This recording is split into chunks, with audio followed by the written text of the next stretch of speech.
जय सिया राम दोस्तों, कैसे हैं आप। आशा करती हूँ आप लोग बहुत ही बढ़िया होंगे। आज मैं आपके साथ लड्डू की रेसिपी शेयर करने जा रही हूँ। ऐसा लड्डू जिसमें ढेर सारे ड्राई फ्रूट्स हैं, मेथी है, गुड़ है, गोंद है और घी है। ये लड्डू बड़े और छोटे दोनों के लिए बहुत बढ़िया है। तो आइए रेसिपी स्टार्ट करते हैं। मैंने आधी कटोरी मेथी कढ़ाई में डालकर ऐसे ही भून ली। ऐसे ही भूनने का मतलब बिना घी डाले मैंने उसे करारी होने तक बढ़िया सा भून लिया। उसके बाद मैंने उसे थाली में ट्रांसफ़र कर दिया, क्योंकि वो ठंडी हो जाएगी। उसके बाद हम उसे मिक्सर में बारीक पाउडर बना लेंगे। फिर मैंने कढ़ाई चढ़ा दी। उसके बाद मैंने उसमें 2 से 3 चम्मच घी डाले।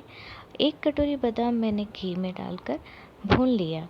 थोड़े से कलर चेंज हो गए हैं और हमें गैस की फ्लेम को मीडियम रखनी है, क्योंकि हमें ड्राई फ्रूट्स मीडियम फ्लेम पे भूनना है, वरना वो जल जाएंगे। जलने पर हमें उसके स्वाद बहुत ही गंदे आएंगे, तो हमें मीडियम फ्लेम पर ही भूनना है। तो देखिए काजू और बादाम दोनों भून गए हैं।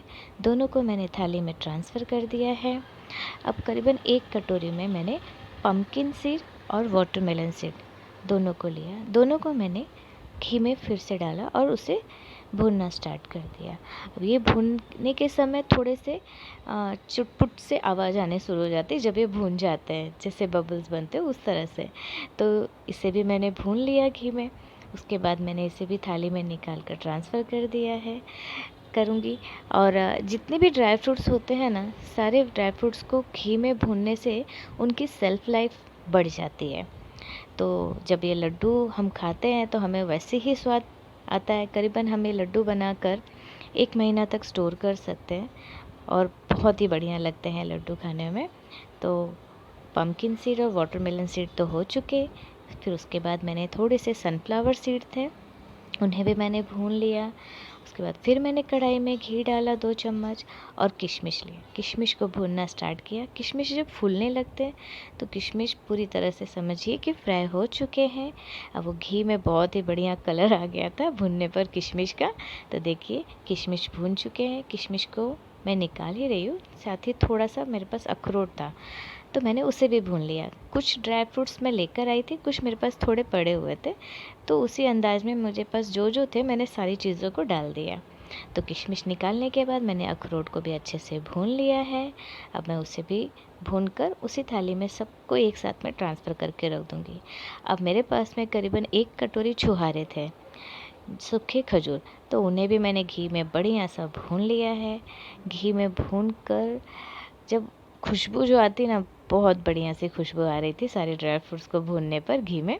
तो छुहारे भून गए थे, उसे भी मैंने थाली में ट्रांसफ़र कर लिया है।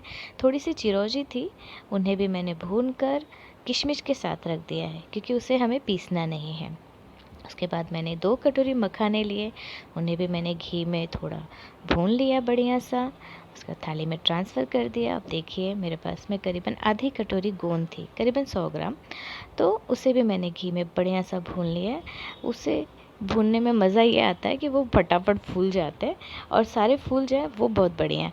इसलिए बहुत अच्छे से चलाकर उन्हें फुला लेना, मतलब भून लेना है, ताकि वो फूल जाए, वरना वो दांतों में आते हैं ना तो चिपकने से लगते हैं।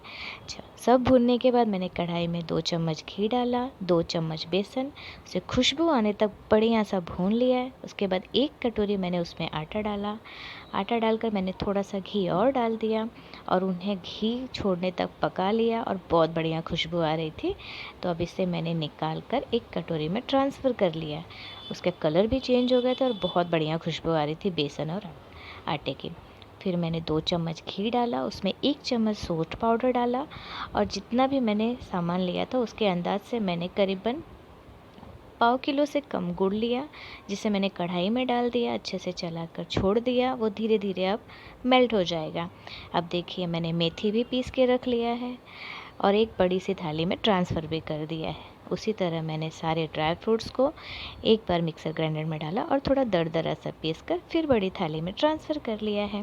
मखाना और गोंद को भी मैंने एक साथ पीसा, उसे भी थोड़ा दरदरा करा, लेकिन वो बहुत ही जल्दी बारीक हो जाता है। तो उसे भी पीसने के बाद मैंने थाली में ट्रांसफ़र कर दिया है। तो आप देख रहे हैं कि सारे इंग्रेडिएंट्स मैंने पीस लिए हुए हैं, ड्राई फ्रूट से लेके सबको मिक्स कर दूँगी मैं।